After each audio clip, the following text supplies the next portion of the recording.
Vamos com geografia, turma. Compartilhar a tela com vocês.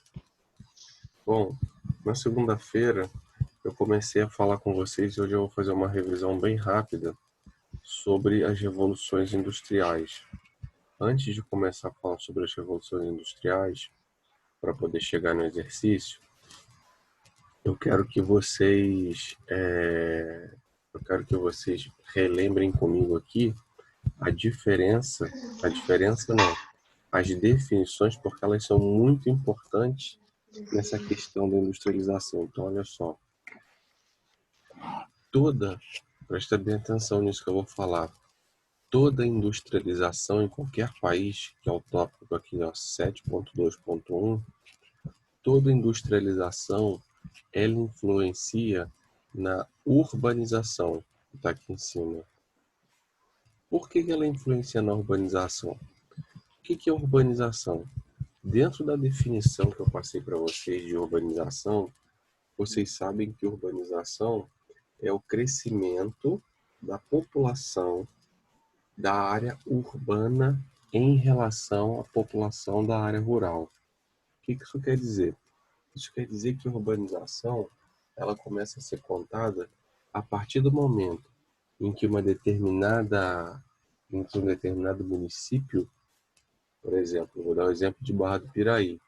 Quando acontece a urbanização do município de Barra do Piraí? Quando a população da área urbana começa a ser maior, começa a crescer mais do que a população da área rural. Então, por exemplo, onde vocês moram, em Barra do Piraí, é considerado área urbana.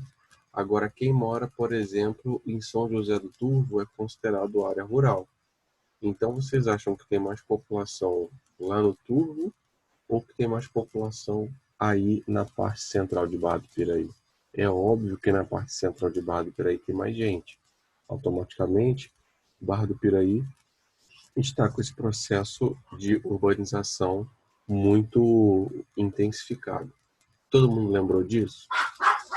Uhum. Beleza. Outra coisa que eu quero que vocês entendam sobre urbanização, pessoal, é que nas áreas... Como que a gente diferencia uma área urbana de uma área rural? Por quê? Porque eu não tinha parado para pensar ontem e eu não cheguei a falar isso com vocês. Mas é uma coisa muito óbvia, que é o seguinte: um município como Barra do Piraí, como Volta Redonda, como qualquer município, ele sempre, podem anotar isso daí, tá, gente? Ele sempre vai ser dividido em duas partes. O município, ele é dividido entre a área urbana, que é a área que vocês vivem, e a área rural, que é o que a gente chama de campo. Tá? Tudo bem? Não existe, presta atenção no que eu vou falar, no Brasil não existe nenhum município que seja 100% urbano. Tá? Tudo bem?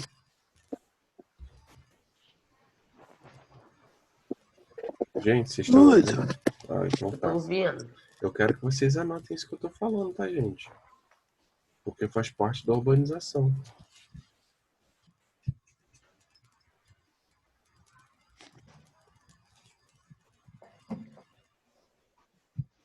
Alguém quer que eu repita ou eu posso passar adiante já? Não, pode passar. Então, beleza. Então, a explicação está dada. Bom, chegando à industrialização, para relembrar, eu expliquei para vocês que a industrialização ela é importante nesse processo de urbanização. Por quê? Quando a industrialização ela começa a acontecer, claro que quando as indústrias começaram a aparecer, primeiro na Inglaterra, né, a população começou a se concentrar para poder trabalhar em um determinado lugar. Aqui, Rafael não, Mário e Thaís. Para de ficar mandando essa... Eu não sei nem o que é RT do Xbox, por favor, tá? Me atrapalha.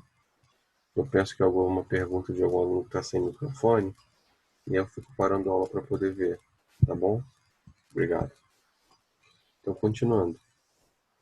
Essa industrialização, ela é importante na urbanização porque toda urbanização ela tem uma intensificação muito maior quando existe uma indústria. Por exemplo, Barra do Piraí pode ser usado como exemplo. Porque a Barra do Piraí, antes da atividade industrial, a população era menor. Professor, Oi, licença, o João pediu pra te avisar que ele tá tentando entrar no Zoom já. tá bom, obrigado. Então, por exemplo, Barra do Piraí, a população lá no início do século passado era uma população bem menor do que é hoje. Quando a população de Barra do Piraí começou a aumentar? Quando as indústrias começaram a chegar aí. Porque Barra do Piraí, com as indústrias, começou a se tornar um ponto de atração. Pessoas que moravam em Mendes, pessoas que moravam em Vassouras, pessoas que moravam aos arredores de Barra do Piraí, começaram a procurar Barra do Piraí por causa das indústrias para poder conseguir trabalho. Então, a industrialização ela influencia nisso, nessa atratividade para poder fazer com que a população se concentre em um determinado lugar. A mesma coisa é Volta Redonda. Por que a industrialização aqui ajudou o processo de urbanização? Volta Redonda, pessoal, até, até a década de 40, era uma fazenda. Aqui em Volta Redonda, para vocês terem uma ideia, era só pasto, tá? Então, a partir da introdução da CSN aqui em Volta Redonda, até parece mentira o que eu vou falar, mas a industrialização em Volta Redonda começou depois da industrialização de Barra do Piraí, para vocês terem uma ideia. A importância econômica de Barra do Piraí era muito maior do que de Volta Redonda até a década de 40. Até porque Barra do Piraí era o entroncamento do Brasil, né? Os trens que vinham de São Paulo paravam aí em Barra do Piraí para poder ou virar para o Rio de Janeiro ou continuar para Minas. Então, Barra do Piraí tinha muito importante. Continuando. Então, Volta Redonda até a década de 40 era um pasto, era uma fazenda. A partir do momento que a indústria foi colocada aqui, começou esse processo de urbanização que acabou levando ao crescimento urbano de Volta Redonda. Tudo bem? Alguma dúvida? Se alguém tiver alguma dúvida sobre isso, fala, ou então eu vou continuar. Dá um ok, fala um ok se vocês entenderam.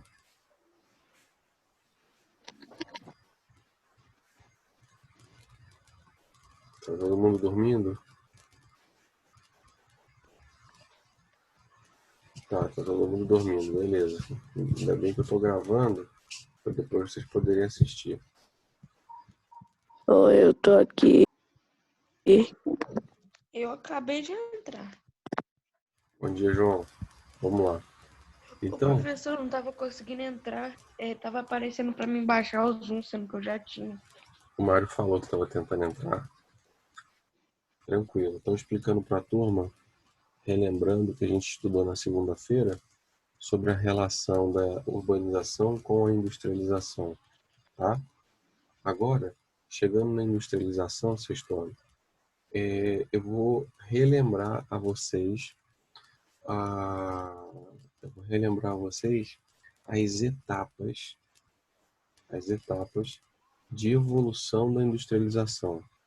Então, no caderno de vocês, quem participou da aula na segunda-feira, vocês deveriam ter anotado isso daqui, ó. Dentro das etapas de evolução da industrialização, a primeira é o artesanato. Quem não anotou, anota de uma vez aí. Coloca assim, ó. Etapas de evolução. Escutem. Etapas de evolução da industrialização. Aí, isso como tópico. Aí, lá o primeiro, artesanato. Segundo, manufatura. O terceiro, maquinofatura. Aí na maquinofatura, vocês puxem aqui ó, uma setinha para o lado, para cima, assim, ó, escrevendo por aqui em cima na setinha, nessa posição que eu estou fazendo aqui, ó, escrevam assim, primeira revolução industrial. Aí uma outra setinha um pouquinho mais para baixo, escrevam segunda revolução industrial. Outra setinha, escrevam terceira revolução industrial. E na última, puxa para baixo, e escrevam quarta revolução industrial, que agora eu vou explicar para vocês. Tudo bem? Turma, eu vou começar a anotar o nome de vocês que não estão me respondendo, tá? Eu tô Professor, falando sério.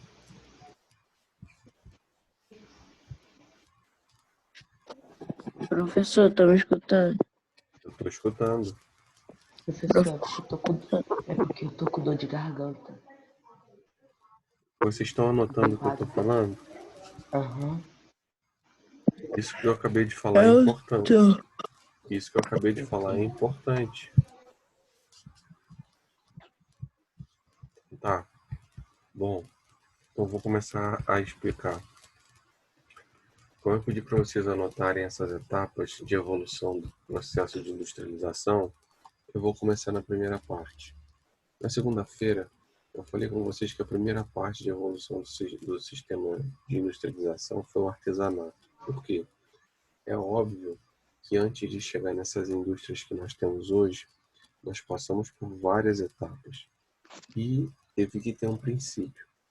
Qual foi esse princípio? O princípio foi o artesanato.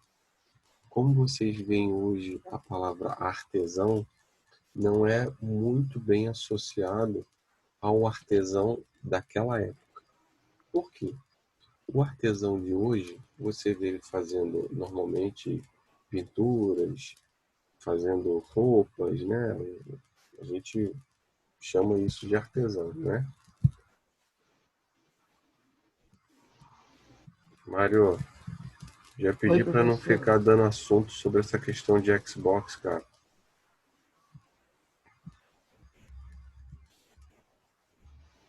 Continuando. Então, esse artesão dessa atividade industrial, do artesanato, ele recebia esse nome apenas porque essa pessoa, esse artesão, ele era responsável por toda a etapa de produção. Então aqui na apostila de vocês tem duas imagens perfeitas para poder mostrar isso. Então, por exemplo, no artesanato, o artesão que trabalhava com barro, ele era responsável por escolher a área onde ele ia tirar a argila ou o barro. Ele era responsável por levar esse barro para um determinado lugar. Ele era responsável por moldar esse barro e ele também era responsável em colocar esse jarro moldado dentro de um forno ou a lenha, alguma coisa que fosse, para poder fazer com que a cerâmica secasse e virasse esse barro, esse jarro que vocês estão vendo. Porém, existiam também artesãos que trabalhavam com metal. Então essa espada que vocês estão vendo aqui, ó, é de um único artesão também, da época. Vocês podem ver na apostila de vocês que o artesanato ele data aí de séculos bem passados, aqui, século 3 e século 4 depois de Cristo. Então, pessoal, isso é muito tempo. Então, nesse caso, um artesão trabalhando com barro, com argila, o outro artesão trabalhando com ferro, com metal, tá? Sendo responsável em tirar esse minério do solo, derreter esse minério, moldar esse minério, resfriar esse minério moldado para virar espada. Então isso é o artesanato. Depois, o que começou a acontecer? Depois que eu falo, pessoal, já aqui está mostrando, ó, já por volta do século XV, ou seja, 1400 e alguma coisa, 1401, 1402, esse processo ele já muda. Por quê? Na Europa, os burgueses, que eram os detentores do dinheiro na Europa, eles começaram a perceber que se eles burgueses juntassem vários artesãos que até então trabalhavam sozinhos, eles poderiam fazer com que esses artesãos trabalhassem mais, produzissem mais. Ah, Ronaldo, como assim? O que os burgueses fizeram? Eu sou um burguês na época, então. Aí o que o burguês fez?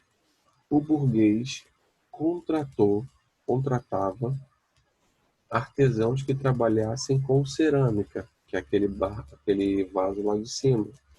Então, eu sei que cada artesão sabe fazer o jarro ele por completo.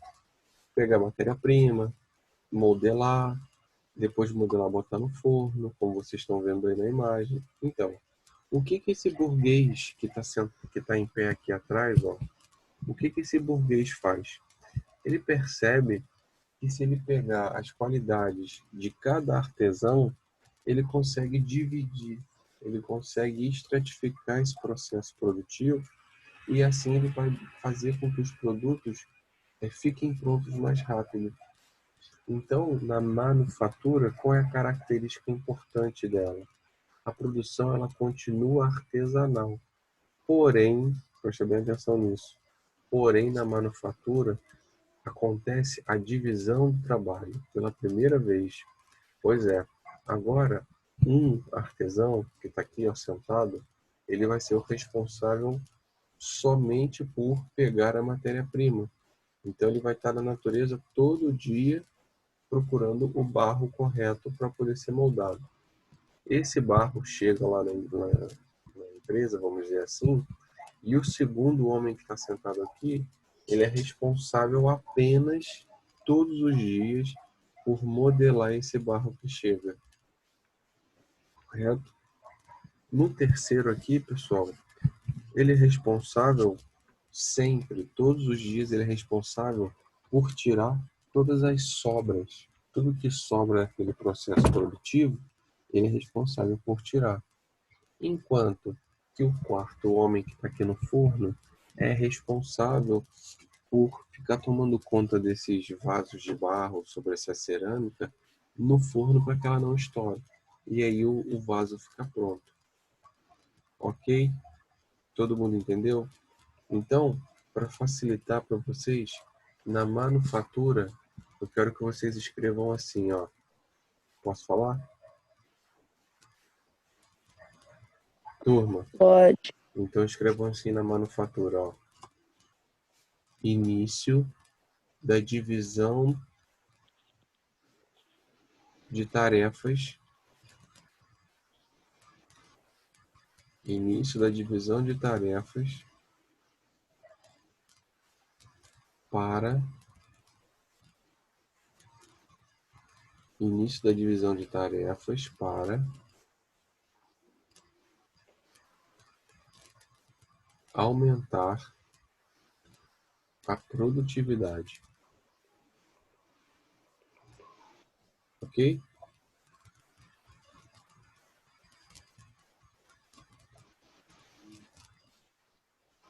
Bom, e aí para encerrar essa parte, turma, esse aumento da produtividade fez com que esses burgueses, que aqui está no exemplo desse cara em pé que está aqui atrás, ó, fez com que esses burgueses tivessem mais produtos.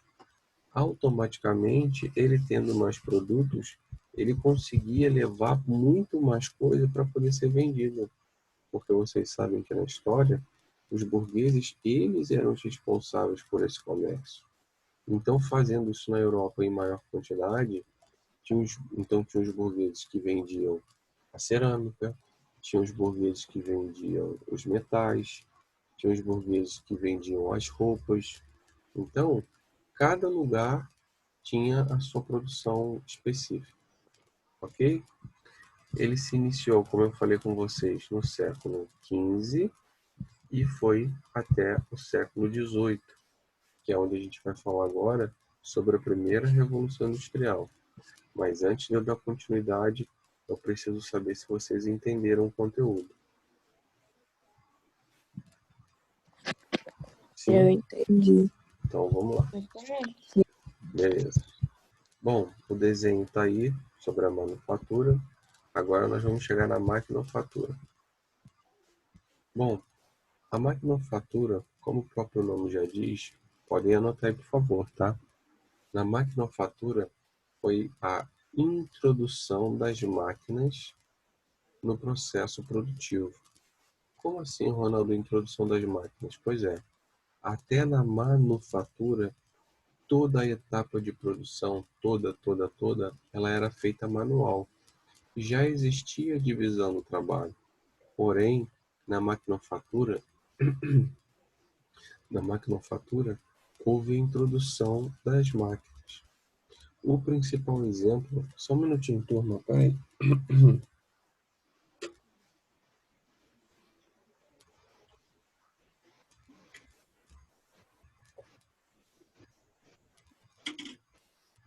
Aqui minha garganta começou a falhar. Pronto, tomei água.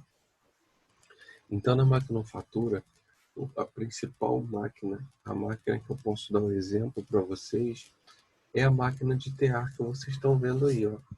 Essa máquina de tear, ela é o exemplo principal da maquinofatura inglesa. Por quê?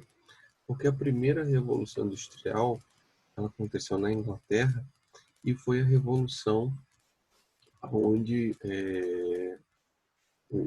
a burguesia, né, que até então trabalhava com a manufatura, eles começam a produzir mais porque conseguem transformar, criar uma máquina de tear que até então era movida à força humana, consegue fazer ela mecânica. Então ela começa a produzir muito mais, tá bom? Então na maquinofatura, como eu pedi para vocês anotarem que foi a introdução das máquinas no processo produtivo. Ah, Ronaldo, é só isso? Não. Essa introdução das máquinas fez com que a produção também ficasse mais rápida.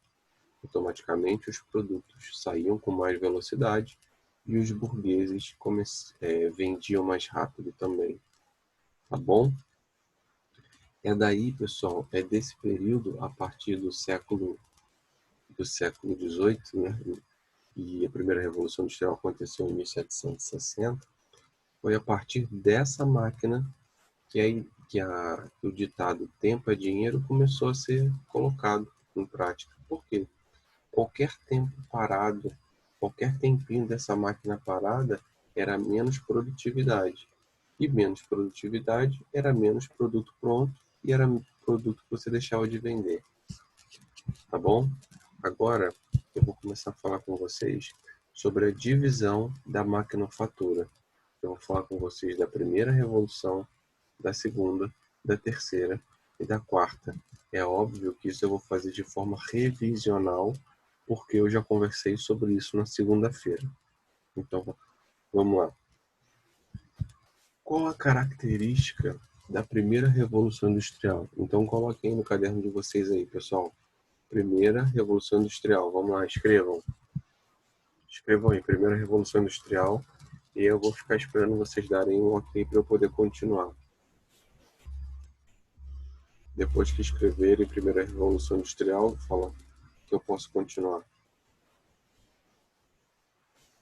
Já escrevi. Beleza. Lembrando a vocês que na segunda-feira, no final da aula, eu pedi para vocês clicarem no QR Code, nesse QR Code aqui, falando sobre a primeira revolução industrial. E lá na quarta revolução industrial, que eu já vou explicar daqui a pouco, tem um QR Codezinho desse também que eu pedi para vocês verem. Então eu vou comentar sobre eles. Vamos lá.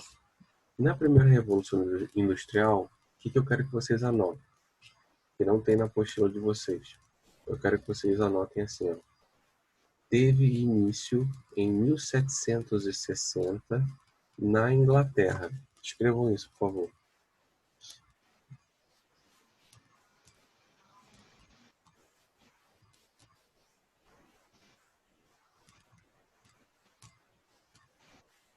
Foi?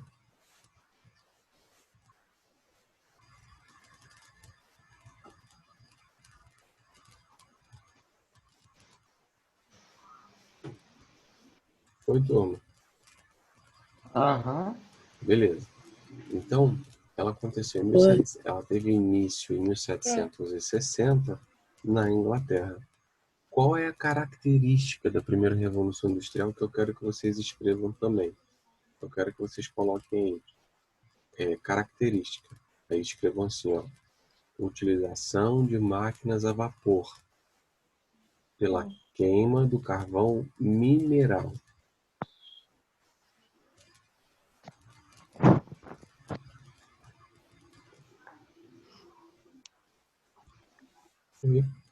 Foi? Foi.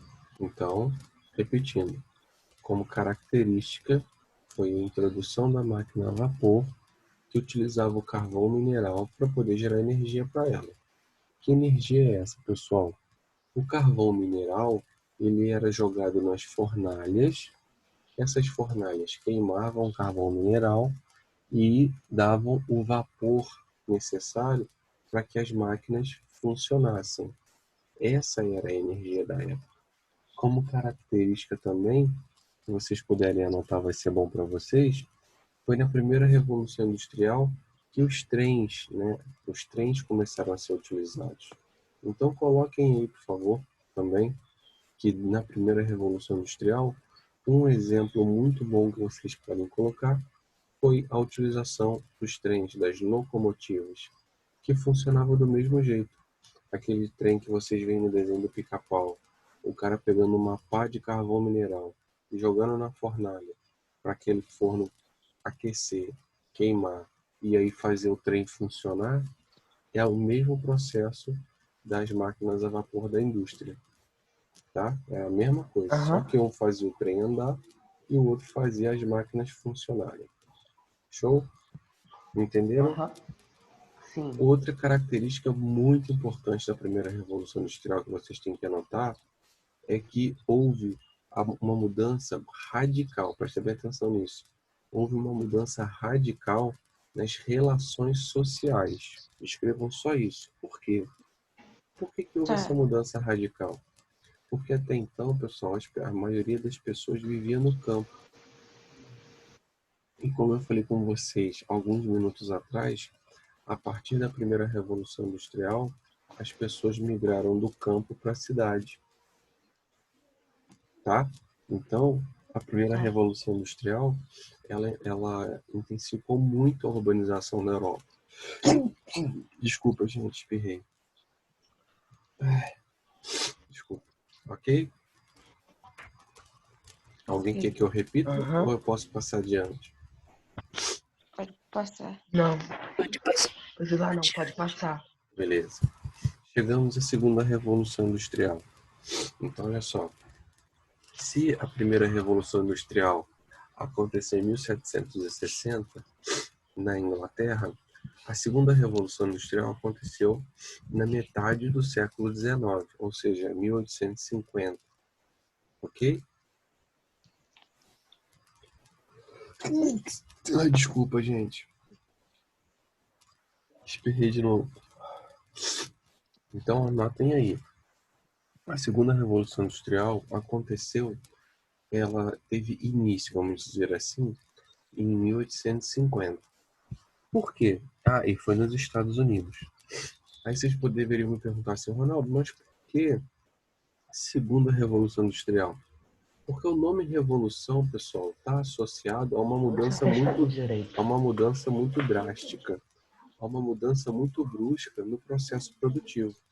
Se na primeira revolução as máquinas utilizavam a queima do carvão mineral para poder ter energia e fazer com que as máquinas funcionassem, Rafael, acorda, Rafael. Na segunda revolução industrial, teve uma diferença. E aí eu quero que vocês anotem, por favor.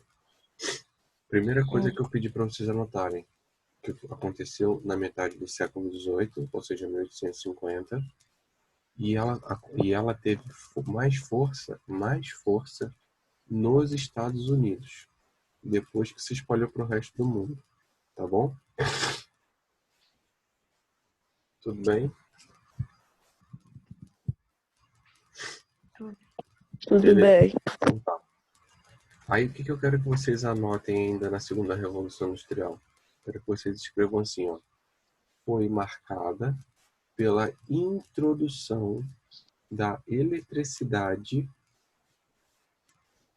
e o motor a combustão no processo produtivo.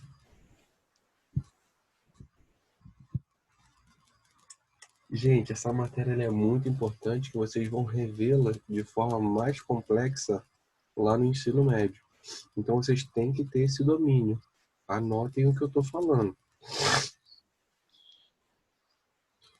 Então, Ronaldo, você quer dizer que a eletricidade começou a ser utilizada nas indústrias? Sim. Até então, só era utilizada a queima do carvão mineral, que gerava muitos problemas, por exemplo, queimadura dos funcionários, as máquinas às vezes aqueciam tanto que elas chegavam a explodir. Com a Pô, eletricidade... Sério? Sério? Muita gente morreu. ah, Com a eletricidade, isso parou de acontecer, tá? Com as máquinas movidas agora pela eletricidade, pela energia elétrica, as máquinas funcionavam de uma forma, vamos dizer assim, menos perigosa, tá? Tudo bem? sim. Alguma dúvida? Então Não. vamos lá, continuando. Nessa fase, pessoal, os meios de transporte também evoluíram bastante. E justamente essa evolução do meio de transporte fez com que... Só um minuto. Já pedi para vocês pararem com essa história do chat, hein, gente? Tá atrapalhando. Eu nem tô no chat, professor. Não, agora foi o Tô sim. Rafael. Agora foi o Rafael que digitou Y. Mas vamos lá, continuando. Eu escrevi aquele Y ali sem querer que tinha mandado mensagem ali. Então, pessoal, na segunda revolução industrial, o importante é vocês saberem também que esses meios de locomoção, os meios de transporte, eles também evoluíram. Automaticamente, essa evolução acabou levando as indústrias a lugares mais distantes e também fez com que as indústrias não precisassem mais ficar tão perto das suas áreas de produção. Quer dizer, das áreas de produção não, das áreas de matéria-prima. Então agora você podia ter, por exemplo, uma atividade industrial aqui em Volta Redonda e a matéria-prima ser lá em Belo Horizonte, ser lá em Minas Gerais. Pô, Porque através dos trens trazia matéria-prima para a indústria. Ok? Tá. ok. Na segunda revolução industrial também, como característica, foi a introdução do automóvel, os carros movidos a gasolina. Tanto é que nesse período a empresa Ford ela é a principal representante desse sistema produtivo. Tanto que quando eu for passar na segunda-feira para vocês uma pesquisa valendo nota, vocês vão ver que a segunda revolução industrial ela também é chamada de Fordismo. Prestem bem atenção nessa palavra e anotem aí do lado da segunda revolução industrial. Fordismo. Ela vem de Ford. Por quê? Foi a característica que o Henry Ford conseguiu colocar no seu sistema produtivo. Ok? Segunda-feira vai ter atividade avaliativa, hein, gente? Sobre isso, hein? Então, vamos lá. Já na terceira revolução industrial, que aconteceu em meados do século XX, ou seja, no meio do século passado, ali, foi 1960, 1970, qual foi a característica principal da terceira revolução industrial? Foi a introdução de robôs, tá? Os robôs, eles começaram a ser utilizados para poder melhorar, preste bem atenção, para poder melhorar a atividade produtiva. Ah, Ronaldo, quem teve essa ideia? Inicialmente foram os japoneses, porque logo depois da Segunda Guerra Mundial, muitos japoneses foram mortos durante as batalhas com os Estados Unidos. Então os japoneses ficaram quase que sem mão de obra. Então os que sobraram, eles inventaram máquinas para poder fazer o serviço do homem. É claro que na terceira revolução industrial, todos esses braços mecânicos que foram construídos pelos japoneses, eles respondiam ao comando do homem pelo computador. Ok? Ok. Então, na linha de montagem, naquela esteira de montagem, pensa que vinha passando um produto e vários robôs mecânicos iam mexendo ali de acordo com o comando do responsável da empresa. Na quarta revolução industrial, que eu também falei com vocês, eu quero que vocês entendam que existe uma diferença muito grande. Por quê? Para a terceira revolução. Primeiro que a quarta revolução industrial nós estamos passando agora, tá? Então não tem como saber qual é a dimensão. Nós estamos iniciando a quarta revolução industrial. Essa quarta revolução industrial, ela é caracterizada e ela pode ser diferenciada da terceira revolução pelo seguinte: na terceira revolução industrial foi a introdução das máquinas no processo produtivo, sendo dos robôs, né, vamos dizer assim, da informática, obedecendo o comando do ser humano. A quarta revolução industrial já é um pouco diferente. Graças à internet do 5G e também as tecnologias que o homem tem inventado, a quarta revolução industrial se coloca como empresas inteligentes. O que é empresa inteligente, pessoal? São máquinas, são empresas inteiras, onde as máquinas elas conseguem se organizar sozinhas. Claro que todas essas máquinas elas obedecem um sistema de pensamento que foi introduzido pelo homem naqueles computadores. Mas essa indústria 4.0, para vocês terem uma ideia, tem empresas de produtos eletroeletrônicos, por exemplo, que o próprio computador, o próprio robô, ele consegue perceber aonde está tendo problema naquele sistema produtivo e ele sozinho, sem a intervenção do homem, o robô consegue saber onde está o problema e ele mesmo resolve, sem que o homem tenha que fazer nenhum comando, sem que o homem tenha que ir até aquela área produtiva. Ou seja, são as indústrias inteligentes, ok? Ok. Ela consegue perceber, a máquina consegue perceber, por exemplo, quando está acabando a matéria-prima de uma determinada área da empresa e ela mesma, pela internet, o próprio computador faz o pedido para outra empresa para trazer, sem que o homem tenha que ficar olhando. Olha só, é muita evolução. Um filme só para encerrar e a gente começar a aula de história.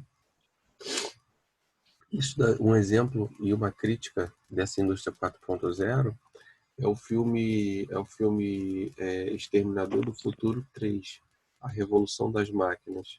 Vocês podem assistir. Esse filme, Exterminador do Futuro 3, A Revolução das Máquinas, mostra que as máquinas evoluíram tanto, que elas começaram a pensar sozinhas e se revoltaram contra os homens. Eu já vi esse filme com meu pai. Então, isso é uma crítica à indústria 4.0, porque a gente não sabe o futuro, a gente não sabe onde isso vai chegar, porque já existem máquinas que estão pensando sozinhas. Na segunda-feira O eu dei... Tim Bolt é um robô de verdade ou ele é programado para falar aquelas coisas? Então, existe o algoritmo, né? Então, ele